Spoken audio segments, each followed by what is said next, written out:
मोक्षमार्गस्य नेतारं भेत्तारं कर्मभूभृतां ज्ञातारं विश्वतत्त्वानां वन्दे तद्गुणलब्धये. आचार्य उमास्वामी विरचित तत्वार्थ सूत्र मोक्षशास्त्र आपण बघतोय. तर ह्याच्यामध्ये आपण 7 नंबरचं सूत्र बघत होतो. निर्देश, स्वामित्व, साधन, अधिकरण, स्थिती आणि विधान यांच्याद्वारे काय आहे तर ज्ञानाची प्राप्ती होते. आणि ज्ञानप्राप्तीचे हे उपाय कसे सांगितलेत? मुख्य नाही आहेत. मुख्य उपाय कुठले सांगितले होते? प्रमाण आणि नय. प्रमाण आणि नयाच्याद्वारे तिथं ज्ञानाची प्राप्ती होते. मग त्याच्यामध्ये आणखीन विस्तार करून किंवा आणखीन समजण्यासाठी हे पुढचे 6 प्रकार सांगितलेले आहेत. पण कालपर्यंत निर्देश, स्वामित्व, साधन इथंपर्यंत आपण बघितले. निर्देश, स्वामित्व आणि अधिकरण. निर्देश, स्वामित्व, साधन. आता पुढचा पॉईंट आहे अधिकरण. अधिकरण म्हणजे ज्याच्या आधाराने त्या वस्तूची उत्पत्ती झालेली आहे किंवा त्या वस्तूचं आधारस्थान काय आहे तर त्याला काय म्हटलंय? अधिकरण असं म्हटलेलं आहे. मग त्याच्यामध्ये आपण जरा काल काय बघितलं होतं की म्हणजे ह्याच्यामध्ये स्वामित्व साधनमध्ये असं बघितलं होतं ना आपण की स्वर्गामध्ये काही जण आता सगळे जीव आहेत तिथं किंवा तिथं सम्यक दर्शनाच्या उत्पत्तीचं जे कारण आहे तर तिथं काय सांगितलंय? देववृद्धी दर्शन किंवा अजून काय स्वर्गामधले किंवा हे पंचकल्याणक वगैरे असं हे काय सांगितले? जातीस्मरण, स्वर्गावतारण हे सगळे काय आहेत तर सम्यक दर्शनाचे बाह्य कारण आहेत असं तिथं आपण बघितलं होतं. मग काल एक प्रश्न आला होता, तिथं अनेक जीव आहेत, मग सगळ्या जीवांनाच तिथं सम्यक दर्शनाची प्राप्ती होते का? किंवा नरकामध्ये आता सगळ्याच जीवांना वेदना आहे, दुःख आहे, मग सगळ्या जीवांना तिथं सम्यक दर्शनाची प्राप्ती होते का? वेदना आहे तर मग सगळ्यांना व्हायला पाहिजे. म्हणजे वेदनेच्या द्वारे किंवा वेदना हे एक तिथं निमित्त कारण असू शकतं, पण सगळ्यांनाच त्याचं त्या निमित्ताने सम्यक दर्शन होईल असं होत नाही. ज्या जीवांनी त्याचं योग्य पद्धतीने चिंतन करून किंवा विचार केलेला आहे तर तिथं त्याचा त्या म्हणजे वेदनेचं काय होणार आहे? त्यांना निमित्त म्हणून सम्यक दर्शनासाठी उपयोग होणार आहे किंवा ते निमित्त कारण ठरणार आहे. मग ह्याच्यासाठी एक उदाहरण असं डोक्यात आलं काल की असं वाटतं ना की मग सगळ्यांना वेदना आहेत तर का नाही होत? का त्यांचे विचार काय असतील?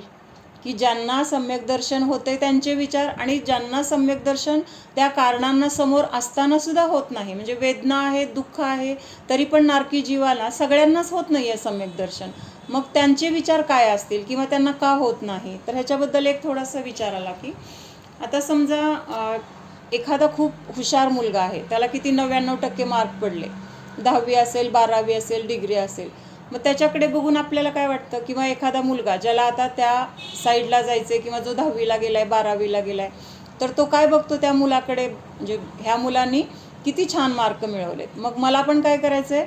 असे मार्क मिळवायचे, असं तर ध्येय आहे.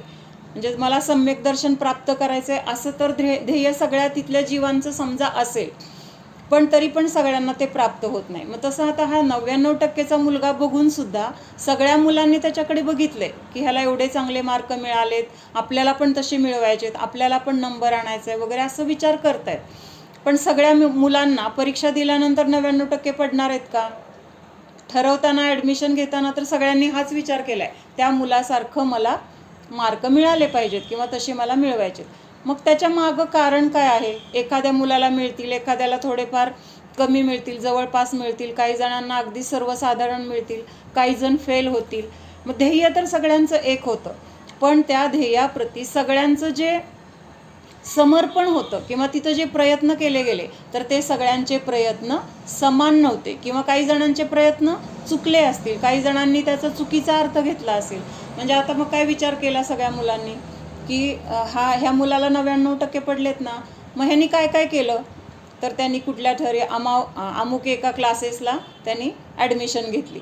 म्हणजे त्यांनी जो क्लास लावला होता तो क्लास चांगला असणार आहे म्हणून ह्याला तिथं चांगले मार्क्स मिळाले, म्हणून आपण काय करतो? त्या क्लासला ॲडमिशन घेतो.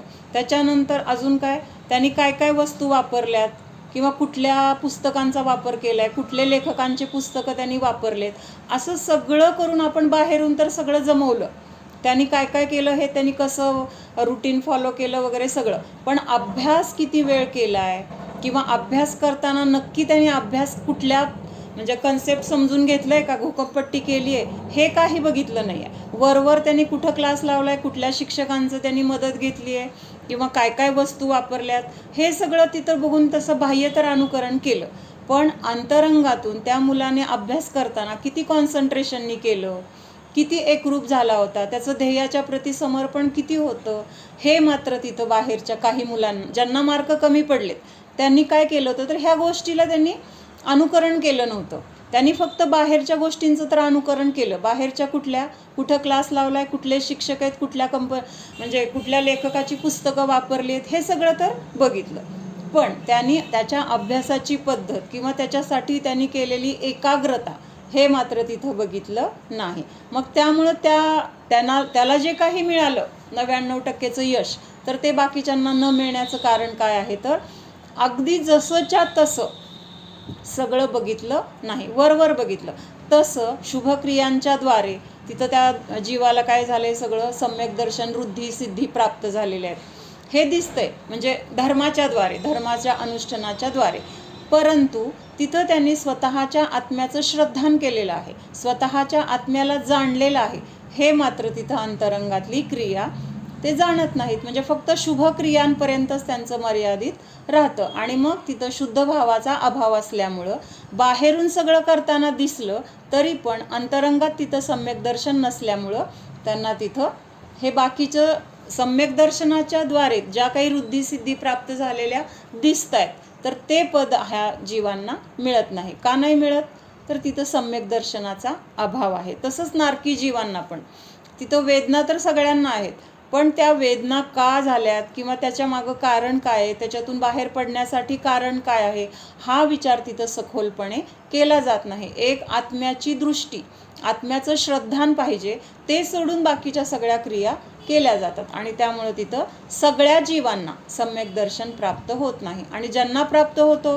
त्यांनी त्या निमित्ताच्या योग्य पद्धतीने काय केलेलं आहे, त्या निमित्ताच्या द्वारे जे काही त्यांना जाणवलेलं आहे तर तिथं योग्य चिंतनाच्या द्वारे स्वतःच्या आत्म्याचा आश्रय घेऊन त्यांनी सम्यक दर्शनाची प्राप्ती केलेली आहे. पण सगळ्यांनीच असं केलेलं नसतं, त्यामुळं काही जीवांना सम्यक दर्शन झालेलं दिसतंय आणि काही जीवांना झालं नाही असं दिसतंय. तर हे आपण साधनपर्यंत हे बघितलं होतं. मग आज आपण आता चौथा मुद्दा बघणार आहोत, अधिकरण. तर अधिकरण कशाला म्हटलेलं आहे, ज्याच्या आधाराने त्या गोष्टीची तिथं प्राप्ती होणार आहे किंवा ती गोष्ट कशाच्या आधाराने आहे तर तो आधार त्याला म्हटलंय अधिकरण. सम्यक दर्शन का अंतरंग आधार आत्मा है और बाह्य आधार त्रस नाली है. लोकाकाश के मध्य में 14 राजू लंबे और 1 राजू चौड़े स्थान को त्रस नाली कहते हैं. म्हणजे आता दोन पद्धतीने हे सगळीकडे आपण लावू शकतो. आपण आता इथं साधनमध्ये पण बघितलं की नाही, अंतरंग साधन काय होतं आणि बहिरंग साधन काय होतं. अंतरंग साधनामध्ये मुख्य कारण कुठलं होतं, त्या जीवाचं उपादान हे त्याचं मुख्य कारण आहे. म्हणजे उपादान म्हणजे काय तर तसं कार्य होण्याची त्या द्रव्याची ती शक्ती. मग ते जीवामध्ये असेल, सम्यक दर्शन जीवामध्ये होणार आहे. पुद्गलाचं जे कार्य काय होणार आहे तर त्याची उपादान शक्ती पुद्गलामध्ये आहे. आता पुद्गलामध्ये कुठलं कार्य होणार आहे, त्याचं जे काही परिणमन असेल किंवा त्याचे जे स्कंदरूपाने परिणमन, परत भेदरूपाने परिणमन, तर हे सगळं काय आहे, पुद्गलाची उपादान शक्ती आहे. तसं होण्याचं त्याची ती शक्ती आहे. म्हणजेच काय तर उपादान शक्ती प्रत्येक द्रव्याची त्याच्यामध्ये आहे आणि त्या उपादानाप्रमाणे त्या द्रव्यामध्ये ते कार्य होतं. म्हणजे हे अंतरंग कारण. त्याच्यानंतर अंतरंगामध्ये पण निमित्त कारण आपण काय बघितलं होतं, दर्शन मोहनीय कर्माचा क्षय उपशम किंवा क्षयोपशम. म्हणजे तिथं आणि बहिरंग कारणामध्ये काय येणार होतं, जातीस्मरण, देवदर्शन किंवा अजून काय उपदेश, गुरूंचा उपदेश वगैरे, ह्या सगळ्या गोष्टी बहिरंग कारणामध्ये. म्हणजे अंतरंग कारण वेगळं आहे, बहिरंग कारण वेगळं आहे. मग अधिकरणमध्ये पण काय आहे, अंतरंग आधार एक आहे आणि बहिरंगातून म्हणजे काय, व्यवहाराने निश्चयाने त्या जीवाचं स्वतःचा आत्माच काय आहे, तर त्या सम्यक दर्शन प्राप्तीचा आधार आहे. सम्यक दर्शन कुठं उत्पन्न होणार आहे, कुठल्या द्रव्यामध्ये होणार आहे, तर त्या जीवद्रव्याचा म्हणजे तो जीव त्या सम्यक दर्शनाचा काय झाला, आधार झाला. म्हणजे त्या जीवाला सम्यक दर्शन प्राप्त झालं म्हणजे कुठं बहिरंगात प्राप्त झालंय का, त्या स्वरूपामध्ये त्या जीवाचे जे गुण आहेत, श्रद्धा, ज्ञान वगैरे, चारित्र्य, तर हे गुण काय झालेले आहेत, जसे आहेत तसे शुद्ध स्वरूपाने तिथं प्रकट झालेले आहेत. आणि मग तिथं काय म्हटलेलं आहे, रत्नत्रयाची प्राप्ती झाली. म्हणजे सम्यक दर्शन, सम्यक ज्ञान, सम्यक चारित्र्य ह्याचा आधार, मूलभूत आधार कोण आहे, जीव आहे. जीव सोडून आपल्या पुद्गल किंवा बाकीच्या कुठल्या द्रव्यांमध्ये सम्यक दर्शन प्राप्त होऊ शकतं का, नाही होऊ शकत. कारण तिथं काय आहे, तर तसं उपादान नाही आहे आणि त्यामुळं तिथं तो आधार सम्यक दर्शनासाठी होऊ शकत नाही. मग अधिकरण म्हणजे सम्यक दर्शन प्राप्त कुठं होतंय, कुठल्या जीवामध्ये होते, तर तो जीव काय झाला, त्या सम्यक दर्शनाचा अंतरंग आधार झाला किंवा अंतरंग अधिकरण झालं. आणि बाह्य आधार काय असणार आहे, तर तो जीव बहिरंगामध्ये कुठल्या क्षेत्रामध्ये आहे. मग सम्यक दर्शन कुणाला प्राप्त होतंय, आपण पहिल्यांदा बघितल्या होत्या. सम्यक दर्शन प्राप्त होण्यासाठी कुठल्या गोष्टींची गरज असते किंवा कोणाला सम्यक दर्शन प्राप्त होतं, की सम्यक दर्शन उत्पन्न होण्यासाठी तिथं एक काहीतरी त्यांच्या अटी आहेत. म्हणजे कुठल्या जीवाला सम्यक दर्शन होऊ शकतं, मोनिका काय, कारणाचा आधार घेऊन ज्याला सम्यक दर्शन प्राप्त होणार आहे, तर त्या जीवाची काहीतरी स्वतःचे अटी आहेत किंवा तिथं त्या गोष्टी असतील तरच तिथं जिनबिंब दर्शन निमित्त होणार आहे. मग त्या अटी कुठल्या आहेत, आत्मस्वरूपात राहणे. हा, ते बरोबर आहे की, पण आत्मस्वरूपात राहण्याची शक्ती कोणाला प्राप्त होणार आहे किंवा ती कोणामध्ये ती व्यक्त होणार आहे, शुद्ध ज्ञानाची प्राप्ती झाली. मुख्य तुम्ही सांगत नाहीये, तो जीव भव्य असला पाहिजे, त्याच्यानंतर तो संज्ञी पंचेंद्रिय असला पाहिजे. ह्या अटी तिथं पहिल्यांदा आहेत. मग असा जीव असेल, मिथ्यादृष्टी अवस्थेमध्येच आहे, हे पंचेंद्रिय अवस्था आहे, त्याला मन आहे किंवा तो भव्य आहे. भव्य आहे म्हणजे अजून जरी त्याला सम्यक दर्शन प्राप्त झालेलं नाही, मिथ्यादृष्टी आहे, पण त्या मिथ्यादृष्टी जीवामध्ये सम्यक दर्शन प्राप्त करण्याची योग्यता, उपादान, शक्ती आहे. म्हणजे अट काय आहे सम्यक दर्शन प्राप्तीची, पहिल्यांदा सम्यक दर्शन प्राप्त होणार कुणाला होऊ शकतं, तर जो भव्य आहे. नियमाने ही अट असेल, अभव्य जीवाला होईल का सम्यक दर्शन प्राप्त, म्हणून तिथं भव्य ही अट सांगितलेली आहे. भव्य असला पाहिजे, पंचेंद्रिय असला पाहिजे, संज्ञी असला पाहिजे. ह्या 3 अटी असल्याशिवाय तिथं सम्यक दर्शन प्राप्त होत नाही. म्हणून तिथं काय सांगितलं की, हां, तर कशासाठी बघत होतो आपण, सम्यक दर्शनाचा आधार आपण बघत होतो. तर अंतरंग आधार हा त्याचा म्हणजे स्वतःचा आत्मा किंवा जीव, आणि बहिरंगामध्ये तो जीव कुठं आढळणार आहे, हां, ह्याच्यासाठी बघत होतो. तर तो जीव नियमाने कुठं आढळणार आहे, पंचेंद्रिय जीव. प्रश्न आहे माझा, काय प्रश्न आहे, पंचेंद्रिय जीव लोकाकाशामध्ये कुठल्या भागामध्ये आढळणार आहे.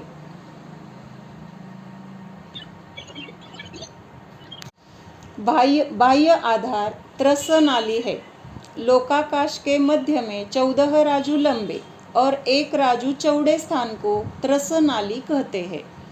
आता सांगा, ज्याला सम्यक दर्शन होणार आहे, तर तो जीव कुठं, आता समजा ह्या क्षणी आता किंवा त्या जीवाची आता सम्यक दर्शन प्राप्त होण्याची वेळ आली, म्हणजे तो भव्य आहे, संज्ञी पंचेंद्रिय आहे.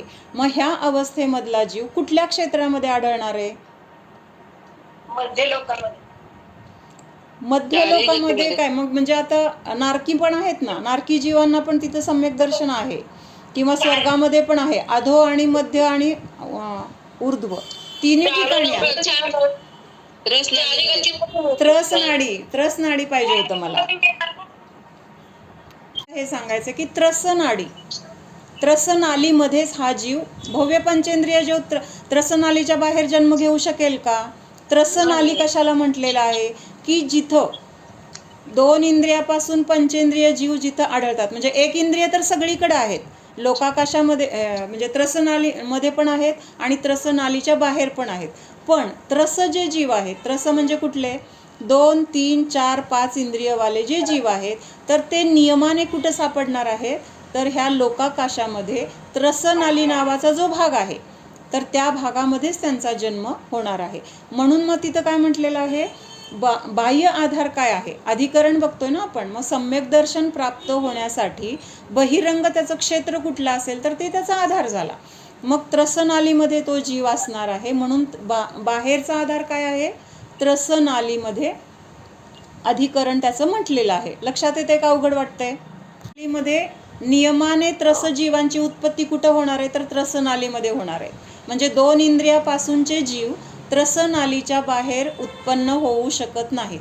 त्रसनालीच्या बाहेर नियमाने एकेंद्रिय जीवच उत्पन्न होतात. मग आता हा त्रसनाली काय प्रकार आहे, तर लोकाकाशाचा आकार सगळ्यांना माहित आहे. लोकाकाश नाही, लोकाकाशामध्ये आहे तो. हां, लोकाकाशामध्ये काय सांगितलेलं आहे की मध्यभागामध्ये, म्हणजे आता जो लोकाकाश आहे तर त्याच्या बरोबर मध्यभागामध्ये 14 राजू उंच, 14 राजूचा आपला उंची किती आहे लोकाकाशाची, 14 राजूचा लोकाकाश आहे. म्हणजे जे पुरुषाकार असा उभारलेला पुतळा दिसतो की नाही आपल्याला, लोकाकाशाचा आकार, तर त्या आकाराला लोकाकाश म्हणतो. आणि त्याच्या मध्यभागी काय आहे, ही त्रसनाली आहे. मग ह्या त्रसनालीचा त्याचं क्षेत्र केवढं आहे किंवा त्याची उंची किती आहे, तर ते सांगितले की 14 राजू लांब. 14 राजू लांब म्हणजे वरपासून खालीपर्यंत संपूर्ण मध्यभागामध्ये त्रसनाली आहे. म्हणजे लोकाकाशाची उंची किती आहे, 14 राजू आहे. आणि ह्या 14 राजूमध्ये उभं तर पूर्ण 14 राजू त्रसनाली आहे आणि त्याचं म्हणजे उंची तर 14 राजू आणि त्याचं आडवं काय म्हणायचं त्याला, उभं आणि आडवं, उभं 14 राजू आहे आणि आडवं क्षेत्र किती आहे, तर 1 राजू आहे. म्हणजे उंची 14 राजू. राजू कशाला म्हटलेलं आहे, तर राजू म्हणजे आपण जसं सेंटीमीटर, मीटर, किलोमीटर, मैल वगैरे हे जे अंतर मोजतो की नाही, तर त्याच्यासारखं हे पण एक काय आहे, प्रमाण आहे, अंतर मोजण्याचं प्रमाण. त्याला काय म्हटलेलं आहे, राजू. म्हणजे आपण किती किलोमीटर चाललो, आपण एक 4 किलोमीटर चाललो, तसं तर ही त्रसनाली कितीमध्ये आहे, म्हणजे त्याचं मोजण्याचं माप जर बघितलं तर त्याचं माप किती आहे, 14 राजू उभ्या आकाराची. म्हणजे वरपासून खालीपर्यंत लोकाकाशामध्ये पूर्ण मध्यभागी ही काय आहे, त्रसनाली आहे. म्हणजे उभं जर त्याचं माप बघितलं तर किती आहे, 14 राजू. आणि आडवं जर बघायला गेलं तर फक्त 1 राजू आहे. तर म्हणजे आता 1 राजू केवढा असतो ह्याचं आपण थोडक्यात बघूया. आता राजू म्हणल्यानंतर एकतर आपल्याला पहिल्यांदा शब्द नवीन आहे, पण हे लक्षात घ्या की ते मोजण्याचं एक माप आहे. 1 किलोमीटर, 2 किलोमीटर, 10 किलोमीटर किंवा त्याच्या पुढं अजून जास्त असतील वगैरे, हेक्टर वगैरे, असं जे जे काही आहे, तर तसं राजू पण हे काय आहे, तर अंतर मोजण्याचं किंवा क्षेत्र मोजण्याचं ते माप आहे. मग आता 1 राजू कशाला म्हणतात, तर हा मध्यलोक आहे. आपण कुठे राहतोय, जम्बूद्वीपामध्ये आहोत आपण. मध्यलोकामध्ये, मध्यलोकाच्या पण मध्यभागी, सगळ्यात मध्यभागी कुठला देश आहे, कुठला प्रदेश आहे, तर त्याचं नाव आहे जम्बूद्वीप. हे जम्बूद्वीपाची क्षेत्र म्हणा किंवा त्याची लांबी किती आहे, 1,00,000 योजन. आता योजन कशाला म्हणायचे, तर हे पण एक मोजण्याचं माप आहे. म्हणजे साधारण 4,000 किलोमीटर म्हणजे 1 योजन असं म्हटलं जातं. 4,000 किलोमीटर लक्षात येते ना सगळ्यांच्या, म्हणजे अंतर आपल्या लक्षात येणार नाही, पण आता किलोमीटर हे माहीत आहे आपल्याला. मग किती किलोमीटर, तर 4,000 किलोमीटर. आणि त्याच्यामध्ये पण कमी जास्तपणा आहे, कुठं 2,000 म्हणतात, कुठं 4,000 म्हणतात, पण आपल्याला एक समजून घेण्यासाठी आपण 4,000 समजूया. 4,000 किलोमीटरचा 1 योजन म्हटला जातो. 1 योजन अंतर म्हणजे किती, तर 4,000 किलोमीटर. लक्षात आलं एवढं? 1,00,000 योजनाचं जम्बूद्वीप आहे. म्हणजे आता आपल्या घराचं क्षेत्रफळ किती आहे, समजा आपण आता एक 2,000 स्क्वेअर फूटचं आपलं घर आहे, 1,000 स्क्वेअर फूटचं आपलं घर आहे, तसं हे जम्बूद्वीप किती क्षेत्र आहे त्याचं, तर त्याची लांबी किती आहे, 1,00,000 योजन. म्हणजे 1,00,000 गुणिले 4,000 केलं तर तेवढे किलोमीटर काय आहे, जम्बूद्वीपाची लांबी आहे. लांबी म्हणजे आता जम्बूद्वीप कसं आहे, गोल आकाराचं आहे. बांगडी जशी असते ना तसं हे जम्बूद्वीप गोलाकाराचं आहे. मग त्याची आपण त्रिज्या बघतो की नाही, त्रिज्या व्यास हे माहिती आहे ना, म्हणजे मध्यबिंदूतून जाणाऱ्या रेषेला, जेव्हा गोल आहे किंवा वर्तुळ आहे तेव्हा बिंदूतून जी रेष जाते तर त्याला काय म्हटलं जातं, त्याची अर्धी असेल तर ती त्रिज्या, आणि अखंड रेष जेव्हा आपण पकडतो त्याला काय म्हटलं जातं, व्यास म्हटला जातो. तर ह्या जम्बूद्वीपाचा व्यास किती आहे, 1,00,000 योजन म्हटला जातो. हळू समजेल आपल्याला थोडंसं, हे गणित पण म्हणजे मोठे मोठे आकडे आहेत किंवा शब्द नवीन आहेत. तर 1,00,000 योजनाचं हे आपलं जम्बूद्वीप, म्हणजे आपण जे राहतो ते ठिकाण, म्हणजे आपलंच फक्त नाही, म्हणजे पूर्ण एरिया हा जम्बूद्वीपाचा हा काय आहे तर मध्य लोकामधलं सगळ्यात मध्य भाग आहे. त्याच्यानंतर हा जम्बूद्वीप कसा आहे तर गोलाकार आहे, 1,00,000 योजन म्हटलेला आहे. मग ह्या जम्बूद्वीपाला बाहेरून समुद्राने वेढलेला आहे, म्हणजे गोलाकारच बाहेर काय आहे तर समुद्र आहे. मग हा समुद्राची किती आहे त्याची लांबी म्हणा किंवा त्याचा व्यास किती आहे तर तो जम्बूद्वीपाच्या डबल आहे. डबल म्हणजे किती झाले आता, 2,00,000 योजन. त्याच्यानंतर त्याच्या बाहेर काय आहे, परत द्वीप आहे. द्वीप म्हणजे जमीन सगळी, क्षेत्र.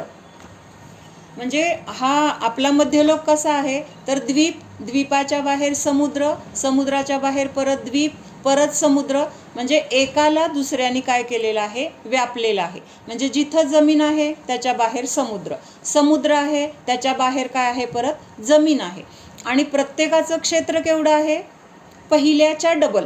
म्हणजे जम्बूद्वीपाचं क्षेत्र 1,00,000 योजन, समुद्र त्याच्या पुढचा 2,00,000 योजन. मग त्या समुद्राच्या बाहेर जे द्वीप आहे तर ते किती असणार आहे, 4,00,000 योजन. त्याच्या बाहेर जो समुद्र असेल ते किती असणार आहे, 8,00,000 योजन. म्हणजे असं प्रत्येकाचं काय आहे, डबल डबल माप होत गेलेलं आहे.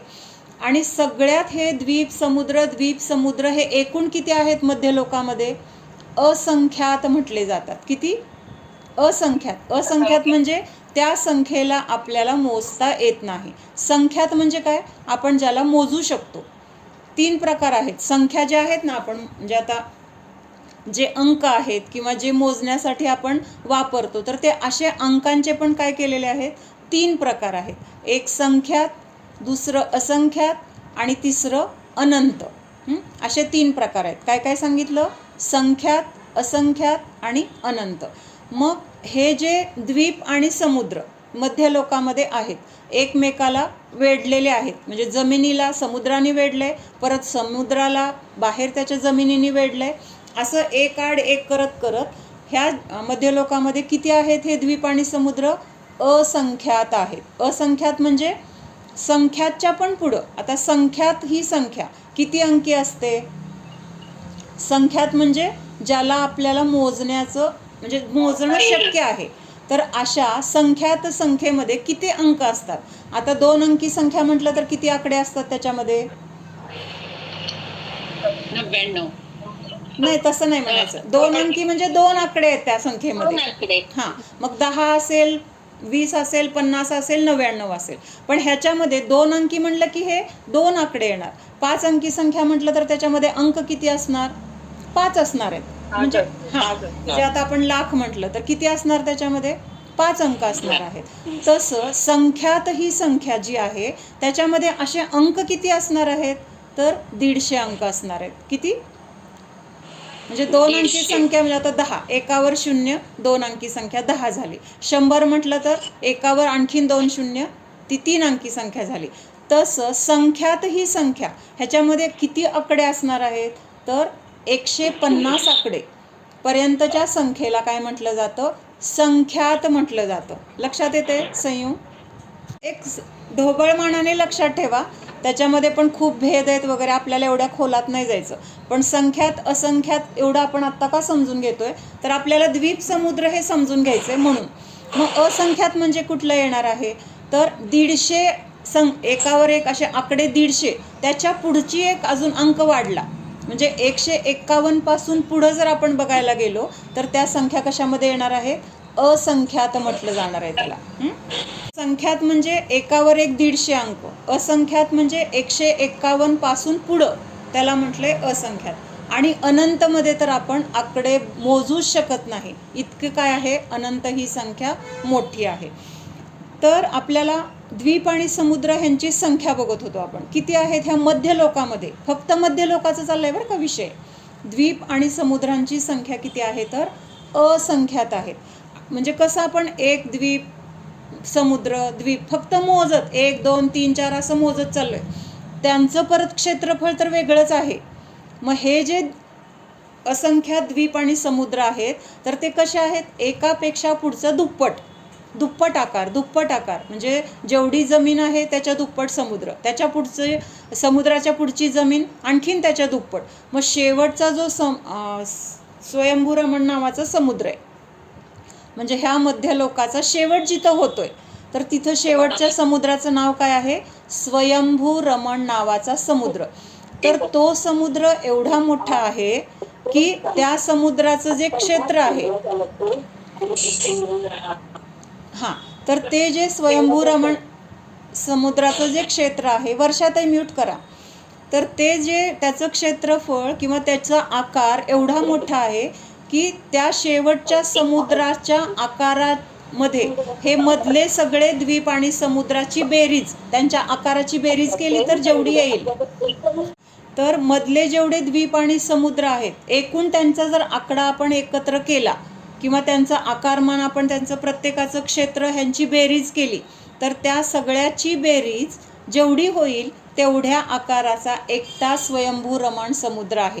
म्हणजे स्वयंभू रमण समुद्राचा आकार बरोबर त्याच्यामधले जम्बूद्वीपपर्यंत येणारे जे द्वीप आणि समुद्र असतील त्यांच्या आकाराची बेरीज, किती लाख योजनाचा कुठला समुद्राचा आकार आहे, तर त्या सगळ्या त्यांची बेरीज केल्यानंतर जी काही संख्या येईल त्या संख्येच्या आकारा एवढा शेवटचा स्वयंभू रमण समुद्र आहे. लक्षात येते सगळ्यांना? आता आपण एक उदाहरणासाठी घेऊया. जम्बूद्वीप पासून स्वयंभू रमण समुद्रापर्यंत मध्ये साधारण एक 50 झाले, म्हणजे 25 द्वीप आणि 25 समुद्र आहेत असं आपण कल्पना करूया. असंख्यात आहेत बरं का, पण आपण समजून घेण्यासाठी. आणि शेवटचा कुठला आहे, स्वयंभू रमण समुद्र. किंवा आपण हे 50 पण नको, फार होतंय अंतर हे, आपण एक 5 समुद्र आणि 5 द्वीप आहेत असं समजू, आणि त्याच्या बाहेर शेवटी स्वयंभू रमण समुद्र आहे. तर जम्बूद्वीप 1 लाख योजन, त्याच्या बाहेर 2 नंबरचा जो आहे तो 2 लाख योजन, 3 नंबरचा जो आहे तो 4 लाख योजन, असं करत करत 5 समुद्र आणि 5 द्वीप ह्यांचं जे जे काही आता 1 2 4 8 16 32 हे जे त्यांचं आपण योजन मोजलेलं आहे त्या सगळ्याची बेरीज करून समजा एक जो आकडा येईल, आता तो आकडा पण आपण कल्पना समजूया, 50 झालं. बेरीज त्याची किती झाली समजूया बरं का, तशी बेरीज मी केलेली नाही आहे, एक आपण आता समजून घेण्यासाठी. म्हणजे मधले जे 5 द्वीप आणि 5 समुद्र त्यांचं आकार, त्याचे योजन किती असं जर आपण बेरीज केली, तर समजा जर ती 50 आली, तर ह्या 50 एवढं तो समुद्र एकच आहे. कुठला? स्वयंभू रमण समुद्र. म्हणजे शेवटचा स्वयंभू रमण समुद्र अफाट मोठा आहे, इतका मोठा आहे की मधले सगळे द्वीप आणि मधल्या सगळ्या समुद्राचा जो काही आकार आहे त्यांची बेरीज करून जेवढं काही त्यांचं माप येईल ना, त्या सगळ्यांच्या बेरजेच्या मापा एवढा एकच स्वयंभू रमण समुद्र आहे. लक्षात येते का? म्हणजे केवढा मोठा असेल आपण त्याची कल्पना सुद्धा करू शकत नाही, कारण द्वीप आणि समुद्र असंख्यात आहेत. असंख्यात म्हणजे 151 आकड्याच्या पुढं त्यांची सुरुवात आहे, आणि मग किती असंख्यात असतील माहीत नाही. म्हणजे असंख्यातचे पण असंख्यात भेद आहेत.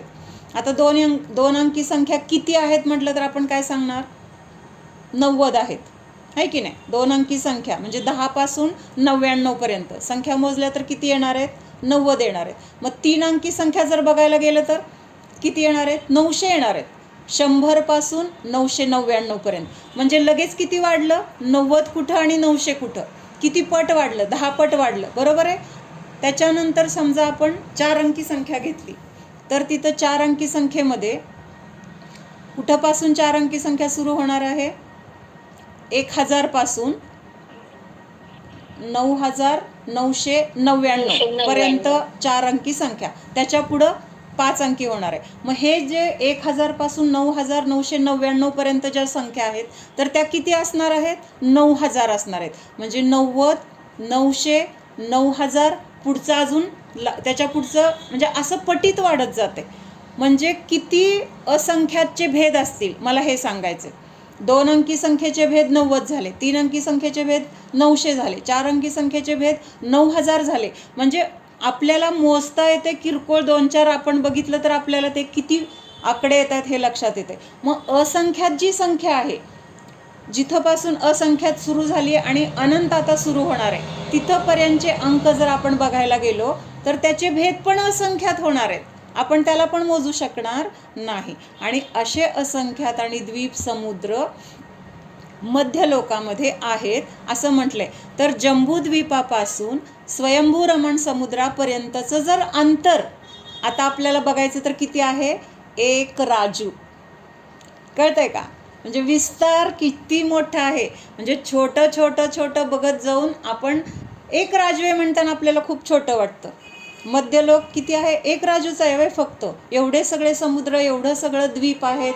द्वीप म्हणजे लक्षात येते ना सगळ्यांच्या? द्वीप म्हणजे जमिनीचं क्षेत्र आणि समुद्र म्हणजे जिथं पाणी आहे. हां, तर मग हे एवढं सगळं द्वीप समुद्र मोठे मोठे आहेत. म्हणजे लाखाच्या हिशोबातच सगळे आहेत. आणि असं असताना सुद्धा ह्या असंख्यात द्वीप आणि समुद्राचं मोजणं माप जर आपण बघितलं तर ते किती येणार आहे? फक्त 1 राजू. आपल्याला 1 राजू म्हणजे एकच वाटतंय. 1 आंबा दिला, 1 रुपया दिला, असं 1 माणूस आहे, आपल्याला किरकोळ वाटतंय. तसं हे किरकोळ नाही, हे मला सांगायचंय. 1 राजू म्हणजे आपल्या आपण त्याची कल्पना पण करू शकत. हां, तर कशासाठी आपण बघत होतो? त्रसनाडी. मग त्या त्रसनाडीमध्ये 1 राजू जे आपण बघितलं की नाही, नाडीची लांबी किती आहे? उंची तर 14 राजू आहे, पण त्याची लांबी किंवा त्याची म्हणजे आडवी बाजू, अशी सरळ बाजू, म्हणजे आता ही उभी झाली, ही आडवी झाली, ही आडवी बाजू किती असणार आहे? 1 राजू. आणि उभी किती असणार आहे? 14 राजू. म्हणजे एक मध्यभागची अशी त्या लोकाकाशाच्या मध्यभागी अशी जी उभी पट्टी मध्ये दाखवली जाते. मी फोटो पाठवते नंतर ग्रुपवर शेवटी, त्याच्यात बघा. तर ती जी त्रसनाडी आहे तर तिथं फक्त काय आहे? हे त्रसजीवांची तिथं उत्पत्ती आहे. किंवा त्रसजीव कुठं उत्पन्न होतात? तर ह्या ठिकाणी उत्पन्न होतात. म्हणून ह्या जागेला काय म्हटलेलं आहे? त्रसनाडी म्हटलेलं आहे. ही जागा सोडून दुसऱ्या बाहेरच्या भागामध्ये, बाहेरचा म्हणजे लोकाकाशाचा बाकीचा जो भाग आहे त्या भागामध्ये फक्त आणि फक्त एकेंद्रिय जीवाची उत्पत्ती आहे. 2 इंद्रियापासूनचे जीव तिथं जन्म घेत नाहीत. ह्यांचा जन्म फक्त ह्या त्रसनाडीमध्ये, म्हणजे 14 राजू उभं आणि 1 राजू आडवं, ह्या क्षेत्रामध्येच हे जीव उत्पन्न होतात. म्हणून ह्या क्षेत्राला काय म्हटलेलं आहे? त्रसनाडी म्हटलेलं आहे. नाडी आपण कशासाठी बघितलंय? तर ह्या त्रसनाडीला काय म्हटलेलं आहे? त्या भव्य जीवाला, ज्याला सम्यक दर्शन होणार आहे आता, तर त्याचं अस्तित्व कुठं आहे? तर ह्या त्रसनाडीमध्ये आहे. म्हणजे त्यामुळं त्याला काय म्हटलेलं आहे? त्रसनाडी हे त्याचं अधिकरण आहे. त्या दिवशी आपण बघितलं होतं, आंबे कुठं ठेवलेत? टोपल्यामध्ये ठेवलेत. आंबे कुठं ठेवलेत? पिशवीमध्ये ठेवलेत. आंबे कुठं ठेवलेत? फ्रीजमध्ये ठेवलेत. मग जिथं ते आंबे ठेवलेत त्या ठिकाणाला त्या आंब्याचा आधार म्हटलंय. म्हणजे टोपल्यात ठेवले असेल, टोपला आधार आहे. पिशवीत ठेवले असतील, पिशवी आधार आहे. फ्रीजमध्ये ठेवलेत, फ्रीज आधार आहे. आपल्या हातात असेल, आपला हात त्याचं काय आहे? आधार आहे. आधारचा दुसरा शब्द काय आहे? अधिकरण. कारण सूत्रामध्ये आधारसाठी काय शब्द आलेला आहे? अधिकरण हा शब्द आलेला आहे. मग बाह्य आधार काय आहे सम्यक दर्शन होणाऱ्या जीवाचा? तर ही त्रसनाडी आहे. लक्षात येत आहे? थोडंसं भावभासन होतंय का त्रसनाडीचं किंवा त्याच्या आकाराचं, द्वीप समुद्राचं, असंख्यात काय आहे? लक्षात येते? आहोत त्रसनाडीचंच आहोत आपण. मग आपल्या आजूबाजूला जे आहेत ते पण त्रसजीव आहेत आणि त्रसनाडीतच जन्मलेत. म्हणजे त्यांच्या उत्पत्तीचं हे त्रसनाडी हेच ठिकाण आहे, त्रसजीवांच्या उत्पत्तीचं. त्यामुळं ते इथं आपलं हे त्रसनाडी केवढी आहे? किती सांगितलं आत्ता आपण बघितलं की 1 राजू. म्हणजे त्या 1 राजूमध्ये जेवढे जीव उत्पन्न होत असतील तर त्या सगळ्या जीवांना त्रसच म्हटलेलं आहे. आणि त्या त्रस जीवांच्या बाहेर, म्हणजे आता 14 राजू जे उभं म्हटलेलं आहे, तर त्या 14 राजूच्या उभं म्हटलेलं आहे आणि आडवं किती आहे? 1 राजू. पण त्या 1 राजूच्या बाहेर काय आहे? अजून लोकाकाश भरपूर आहे. मग तिथं काय आहे? तर तिथं फक्त स्थावर जीव आहेत. स्थावर म्हणजे एकेंद्रिय जीव आहेत, त्यांना एकच इंद्रिय आहे. म्हणून तिथं काय म्हटलेलं आहे? त्या भागाला त्रसनाडी म्हटलेलं नाही आहे. मग जिथं फक्त 2 इंद्रियापासून किंवा एकेंद्रियापासून पंचेंद्रियापर्यंत, कारण त्रसनाडी म्हटलं तरी इथं पण एकेंद्रिय जीव आहेत की नाही? आहेत की नाही? पृथ्वी कायिक, अग्नी कायिक, वायू कायिक कुठे आहेत? आपण त्याचा रोज वापर करतोय, आपल्या संयोगामध्ये हे सगळं दिसत आहे. मग हे त्रसनाडीमध्येच आहेत की नाही? म्हणजे त्रसनाडीमध्ये एकेंद्रियापासून पंचेंद्रियापर्यंतचे जीव आहेत, पण त्रसनाडीच्या बाहेर नियमाने एक इंद्रिय जीव आहेत. बहिरंगातील आधार आहे, म्हणजे लाडू आपण म्हणतो डब्यात ठेवलेत. मग बहिरंग लाडूचा आधार डबा आहे, पण लाडू नक्की कुठं आहे? त्याच्या क्षेत्रामध्ये. तर ते काय झालं? त्याचं अंतरंग अधिकरण झालं. अंतरंग अधिकरण आणि बहिरंग अधिकरण लक्षात येते का दोन्हीमधला फरक? निश्चय आणि व्यवहार. सम्यक दर्शन ज्या जीवाला प्राप्त झालंय, तर तो जीव, त्याचं जीवाचं ते क्षेत्र, हे त्याचं काय आहे? अंतरंग अधिकरण. आणि मग तो जीव ज्या क्षेत्रामध्ये आहे, समजा आता हा मध्यलोकात आहे किंवा जम्बूद्वीपात आहे, भरत क्षेत्रात आहे. भरत क्षेत्रामध्ये पण कुठं आहे? महाराष्ट्र राज्यामध्ये. महाराष्ट्र राज्यामध्ये पण कुठं आहे? कुठल्या जिल्ह्यामध्ये? अमुक जिल्ह्यामध्ये पण अमुक मंदिरामध्ये. मग तिथं त्या मंदिरामध्ये सुद्धा ज्या जागेवर बसलाय ती जागा, म्हणजे असं सूक्ष्म सूक्ष्म सूक्ष्म त्याचं काय होतंय? आपण कथन बघू शकतो किंवा त्याचा विचाराने त्याच्यातला आपण अजून फरक करत जाऊ शकतो. म्हणून अंतरंग अधिकरण आणि बहिरंग अधिकरण. अधिकरण लक्षात येते सगळ्यांच्या? अंतरंग म्हणजे स्वतःचा, तिथं बहिरंगाचा काही संबंध नाही आहे. म्हणजे निश्चय आणि व्यवहार 2 प्रकार बघतो की नाही आपण? निश्चय म्हणजे काय? जे जसं आहे तसं स्वरूप. आणि व्यवहाराने काय म्हणतो? तर आपलं नसलेलं पण आपण आपलं म्हणतो.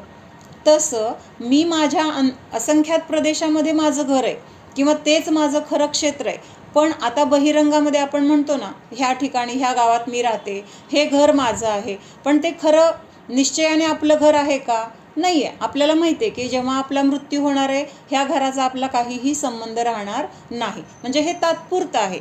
म्हणून त्याला काय म्हटलेलं आहे? व्यवहार. किंवा हे बहिरंगातले हे काय झाले? व्यवहाराचे विषय, बोलण्याच्या पद्धती. त्यामुळं तिथं अंतरंग आणि बहिरंग असे 2 काय आहेत? तर अधिकरण आपण बघितले. एक राजू म्हणजे आपल्याला किरकोळ नाही वाटलं पाहिजे तर की अटी पाहिजे असतात ना. आता सम्यक दर्शन कुणाला होणार आहे? किंवा ती पात्रता. आता समजा आपल्याला शाळेमध्ये ॲडमिशन घ्यायचे म्हणून आपण 1 वर्षाच्या बाळाला घेऊन गेलो, पहिलीत घालायचे म्हटलं, तर तिथे ॲडमिशन मिळणार का? का नाही मिळणार?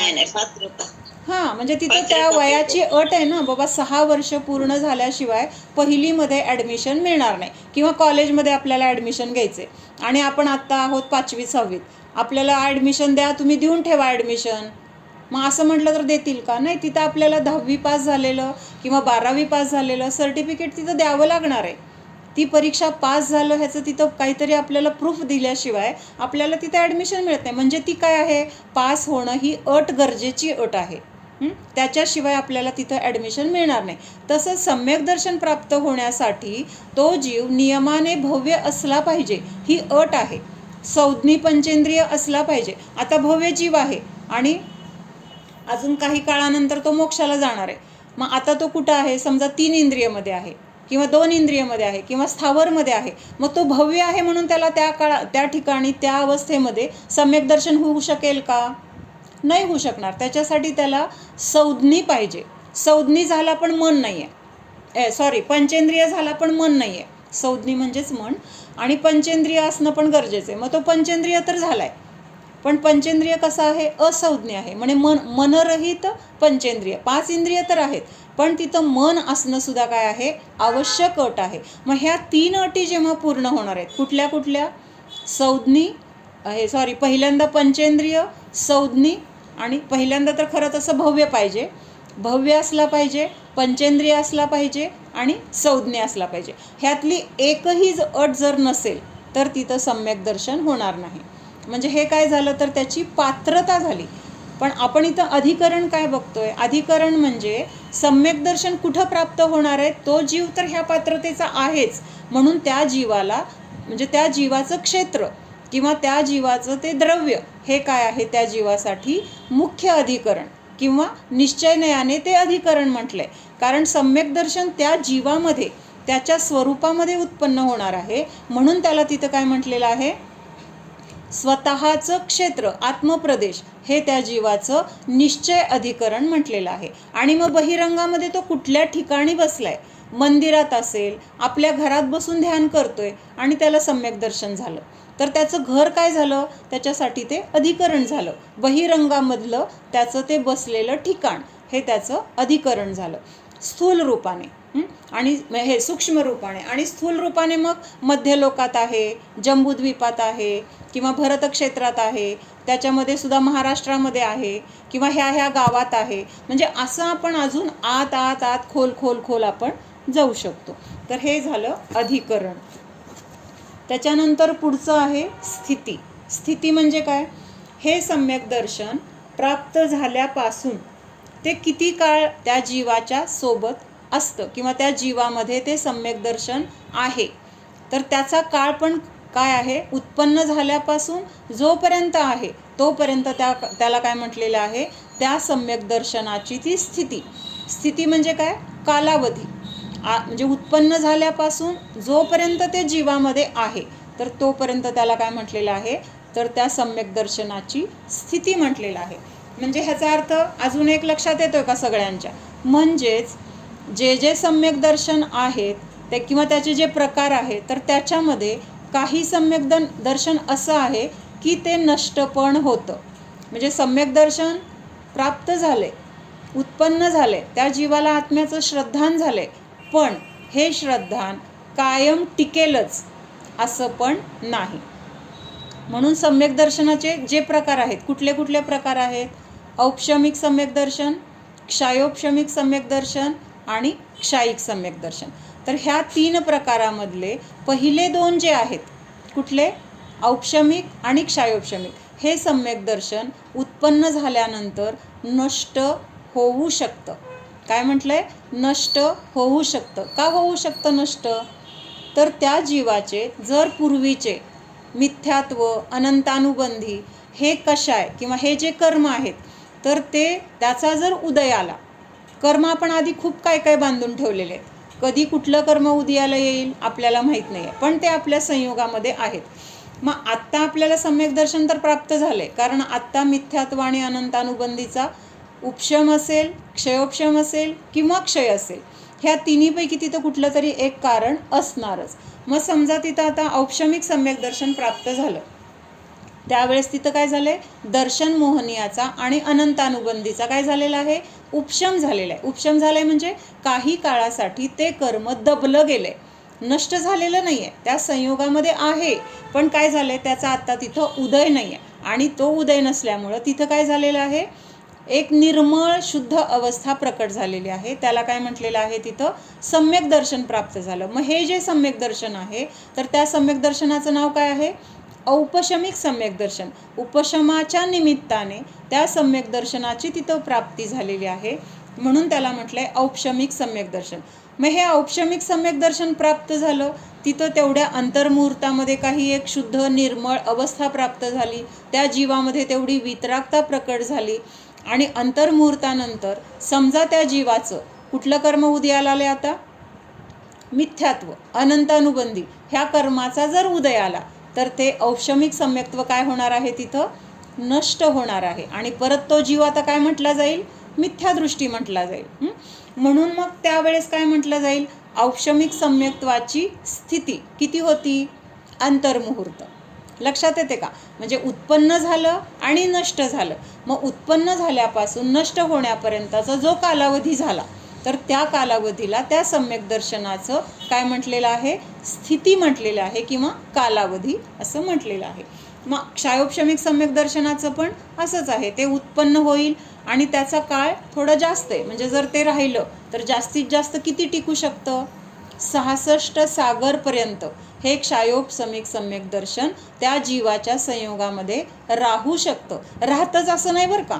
कर्माचे जसे उदय येतील तसं नष्ट होईल आणि एखाद्याचा तसा उदय नसेल तर ते एवढ्या काळापर्यंत जास्तीत जास्त किती टिकू शकतं तर काय आहे 66 सागरपर्यंत टिकू शकतं. एखादी वस्तू असते हलकी असेल तर ती काय लगेच तुटून गेली आणि एखादी भारी असेल तर ती वर्षानुवर्ष चालते. म्हणजे असं असतं की नाही. तर तसं एक उदाहरण, हे सम्यक दर्शन जर नष्ट नाही झालं, जास्तीत जास्त टिकलं तर उत्कृष्ट त्याचा काळ किती आहे 66 सागर. म्हणून ह्याला त्याची स्थिती म्हटलंय. आणि त्याच्यानंतर क्षायिक सम्यक दृष्टी किंवा क्षायिक सम्यक दर्शन प्राप्त झालं तर त्याचा कालावधी किती आहे, त्याची स्थिती किती आहे, कोण सांगतंय?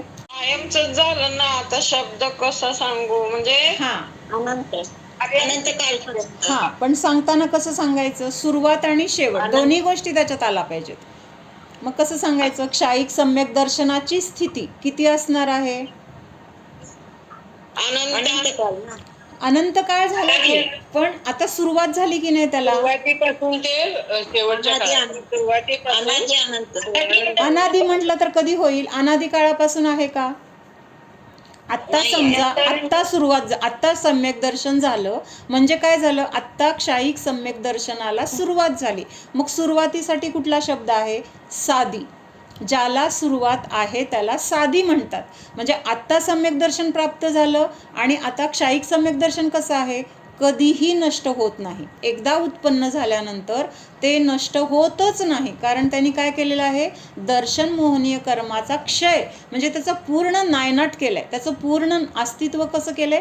नष्ट असं केलंय की ते परत कधीही आपल्या संयोगामध्ये येणार नाही. मग हे जे क्षायिक सम्यक दर्शन आहे, आता उत्पन्न झालं, आत्ता सुरुवात झाली म्हणून साधी. आणि कितीपर्यंत राहणार आहे? ते अनंत काळापर्यंत राहणार आहे. म्हणून क्षायिक सम्यक दर्शनाची स्थिती किती आहे म्हटलं तर साधी अनंत काळ. काय म्हटलं जातं? साधी अनंत काळ असं म्हटलं जातं. हां, आता स्थितीचं काय सांगतात बघूया. तीनों प्रकार के सम्यक दर्शन की जघन्य से जघन्य स्थिती अंतर मुहूर्त की है. आता इथं हे क्षायिक सम्यक दर्शन येणार नाही बरं का. ह्या दोन सम्यक दर्शनाचीच अंतर्मुहूर्त म्हणजे उत्पन्न झालंय आणि ते कायम टिकणार आहे. त्यामुळे तिथं क्षायिक सम्यक दर्शन नष्ट होणार नाही. मग जे नष्ट होणार आहे तर ते कमीत कमी वेळ किती राहू शकतं जीवामध्ये? तर अंतर्मुहूर्त. अंतर्मुहूर्तापेक्षा लवकर ते संपत नाही. म्हणजे उत्पन्न झाल्यापासून त्या जीवाच्या संयोगामध्ये कमीत कमी जघन्य अंतर्मुहूर्त म्हणजे काय? सगळ्यात छोटा अंतर्मुहूर्त. अंतर्मुहूर्त कशाला म्हटलेला आहे? दोन समयापासून 48 मिनिटाला एक समय कमी इथंपर्यंतच्या काळाला काय म्हटलेलं आहे? अंतर्मुहूर्त. मग त्याच्यामधले सगळे येणार. 2 समय, 3 समय, 4 समय, 5 समय असं करत करत 48 मिनिटाला एक समय कमीपर्यंत जेवढे काही भेद होतील किंवा जेवढे काही समय होतील तर तेवढ्या समयापर्यंतचे सगळे वेगळे वेगळे अंतर्मुहूर्त त्याच्यामध्ये होऊ शकतात. मग त्यातला कुठला अंतर्मुहूर्त असेल हे ज्याच्या त्याच्या परिणामानुसार असणार आहे. पण कमीत कमी हे सम्यक दर्शन त्या जीवाच्या सोबत किती काळ राहू शकतं तर जघन्य अंतर्मुहूर्त म्हणजे सगळ्यात छोटा जो अंतर्मुहूर्त आहे तर तेवढ्यापर्यंत तरी ते सम्यक दर्शन तिथं राहणार आहे. उत्पन्न झालंय, एका समयाला उत्पन्न झाले आणि दुसऱ्या समयाला नष्ट झाले असं होणार नाही. कमीत कमी छोटा अंतर्मुहूर्तपर्यंत तरी ते असणारच आहे. जघन्य म्हणजे कमीत कमी आणि उत्कृष्ट म्हणजे जास्तीत जास्त. औपशमिक सम्यक दर्शन की उत्कृष्ट स्थिती भी अंतर्मुहूर्त की ही है. म्हणजे हे औपशमिक सम्यक दर्शन प्राप्त झालं आणि जर नष्ट झालं तर छोट्या अंतर्मुहूर्तापर्यंतच ते आपल्याजवळ असणार आहे आणि तेवढ्यात त्याचं नाश होणार आहे. म्हणजे मिथ्यात्वाचा वगैरे उदय आला तर छोट्या अंतर्मुहूर्तानंतर ते नष्ट होऊ शकतं. आणि जास्तीत जास्त किती वेळ राहू शकेल तर मोठा अंतर्मुहूर्तापर्यंत ते राहू शकतं. मोठा अंतर्मुहूर्त म्हणजे 48 मिनिटाला एक समय कमीपर्यंत ते सम्यक दर्शन राहू शकतं. ह्याच्यानंतर मात्र नियमाने कुठलाही जीव असेल, मुनी असतील, श्रावक असेल, सगळ्यांचं हे औपशमिक सम्यक दर्शन उत्कृष्ट अंतर्मुहूर्तानंतर नियमाने काय होतं तर नष्ट होतं म्हणजे कदाचित त्याच्यातून पुढचं सम्यक दर्शन त्यांना प्राप्त होऊ शकतं, म्हणजे क्षायोपशमिक होईल किंवा क्षायिक होईल, पण तिथं ते औपशमिक राहणार नाही. मग त्यावेळेस तिथं कर्माच्या अवस्था वेगळ्या असणार आहेत, त्यामुळं तिथं मग उपशमामुळं ते सम्यक दर्शन नसणार आहे. म्हणून म्हटलं की औपशमिक सम्यक्त्व जास्तीत जास्त राहू शकेल तर किती, अंतर्मुहूर्त एवढं राहू शकतं. अंतर्मुहूर्त, मोठा अंतर्मुहूर्त, छोटा अंतर्मुहूर्त म्हणजे अंतर्मुहूर्त म्हणजे काय, 2 समयापासून मुहूर्त कशाला म्हटलेला आहे, 48 मिनिटाला मुहूर्त म्हटलेला आहे. काय 48 मिनिटाचा एक मुहूर्त, आपण काय म्हणतो 60 मिनिटांचा 1 तास असं म्हणतो की नाही व्यवहारात, किंवा 60 सेकंदाचा 1 मिनिट. तसं मुहूर्त कशाला म्हटलेलं आहे, एक मुहूर्त बरोबर 48 मिनिट. मग हे जे 48 मिनिटाला मुहूर्त म्हटलेलं आहे, मग ह्या मुहूर्ताच्या आतमध्ये म्हणजे 48 मिनिटापेक्षा कमी जे असेल त्याला अंतर्मुहूर्त म्हटलेलं आहे. आणि समय हे काय आहे तर काळ मोजण्याचं सगळ्यात छोटं परिमाण, सगळ्यात छोटं म्हणजे ह्या समयाचा परत भेद होणार नाही, सगळ्यात छोटा काळ तर किती असेल, कमीत कमी छोटा काळ मोजायचं म्हटलं तर सगळ्यात छोटा काळ कुठला आहे तर 1 समय म्हटला जातो. मग अंतर्मुहूर्तामध्ये 2 समयापासून पुढं आणि 48 मिनिटाला 1 समय कमीपर्यंतचा जेवढा काळ असेल त्याच्यामध्ये किती समय होतील तर ते सगळे समय कशामध्ये येणार आहेत, अंतर्मुहूर्तमध्ये येणार आहेत. मग सगळ्यात छोटा अंतर्मुहूर्त असेल तर तेवढ्या छोट्या अंतर्मुहूर्तापर्यंत कमीत कमी हे औपशमिक सम्यक दर्शन नियमाने राहतं, त्याच्यापेक्षा कमी आधी संपत नाही.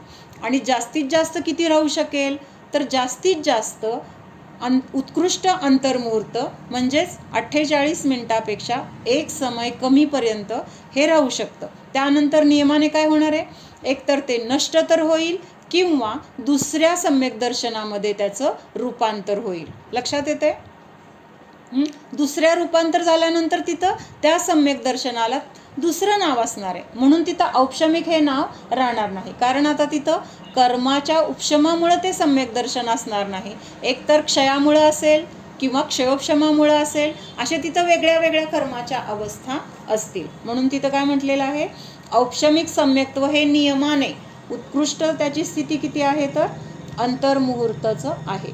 क्षायोपशमिक सम्यक दर्शन की उत्कृष्ट स्थिति 66 सागर की है और क्षायिक सम्यक दर्शन की सादी अनंत है तथा संसार में रहने की अपेक्षा से उसकी उत्कृष्ट स्थिति 33 सागर तथा अंतर्मुहूर्त सहित 8 कम 2 कोडी पूर्व है. म्हणजे कशासाठी सांगितलं हे, क्षायिक सम्यक दर्शन प्राप्त झालं, आता ते नष्ट तर होत नाही, पण क्षायिक सम्यक दर्शन प्राप्त झाल्यानंतर तो जीव ह्या संसार अवस्थेमध्ये जास्तीत जास्त किती काळ राहू शकतो तर ते सांगितले, एकतर 33 सागर किंवा 33 सागर आणि अंतर्मुहूर्त सहित 8 कम 2 कोडी पूर्व. 2 कोडी पूर्व म्हणजे एक पूर्व कशाला म्हटलेला आहे, एक पूर्व खूप वेळा आपण बघितलंय, नुसतं कोटी पूर्व, नुसतं 84 लाख म्हणलं तर चुकलं, 84 लाख कोटी पूर्व. मग हे 84 लाख कोटी पूर्व म्हणजे काय तर 84 लाख गुणिले 84 लाख, तर ह्यांना काय म्हटलेलं आहे, ह्या दोघांचा गुणाकार जेवढा येईल तर ते 84 लाख कोटी पूर्व असं म्हटलेलं आहे. मग इथं काय सांगितलंय की एकदा क्षायिक सम्यक दर्शन प्राप्त झालं तर तो जीव ह्या कर्मसहित अवस्थेमध्ये किंवा शरीर अवस्थेमध्ये जास्तीत जास्त किती राहू शकतो तर 33 सागर तथा अंतर्मुहूर्त सहित 8 वर्ष कम 2 कोडी पूर्व, एवढ्या वर्षांसाठीच ह्या संसार अवस्थेमध्ये राहू शकतो. म्हणजेच एवढ्या काळानंतर तो जीव नियमाने कुठं जाणार आहे, सिद्ध अवस्थेला प्राप्त होणार आहे. म्हणजे एवढा काळ जाईलच असं पण नाही, ह्याच्यापेक्षा कमी वेळात पण जाऊ शकतो, पण ह्याच्यापेक्षा जास्त काळ हा क्षायिक सम्यकदृष्टी जीव ह्या संसारामध्ये राहू शकत नाही. म्हणजे तेवढ्या काळात नियमाने त्याला काय होणार आहे, मोक्षाची प्राप्ती होणार आहे. ओम सावधान जाणा, हा मी शुद्ध जीव आहे, जाणणारा आहे, मात्र जाणत आहे. जाणणे सोडून मी अन्य काहीही करणारा नाहीच. जाणा, जाणणाऱ्याला जाणा. जो जाणतोय तो मी जीवच आहे, शरीर नाही. जे दिसते ते माझे रूप नाही. हे तर शरीराचे रूप आहे. जीव तर अरूपी आहे. मी काळा, मी गोरा, मी सुंदर, मी कुरूप, मी रोगी, मी निरोगी, सर्व विकल्प संपले. हे सर्व विकल्प शरीराचे आहेत, जीवाचे नाहीतच. एक स्वपर भेद विज्ञान किती विकल्पांना, किती दुःखांना नष्ट करते, विचार करा. सर्व विकल्प, सर्व राग द्वेष हे या शरीरामुळे, या संयोगामुळे आहेत. या शरीर, परिग्रह, संयोग, कर्म, कर्माचे उदय या सर्वांना स्वतःपासून भिन्न अनुभव करा. या सर्वांना मी मात्र जाणत आहे, जाणत आहे. राग नाही, द्वेष नाही, चिंता नाही, भय नाही, आकुलता नाही, दुःख नाही. बस एक जानन जानन परिणती चालू आहे.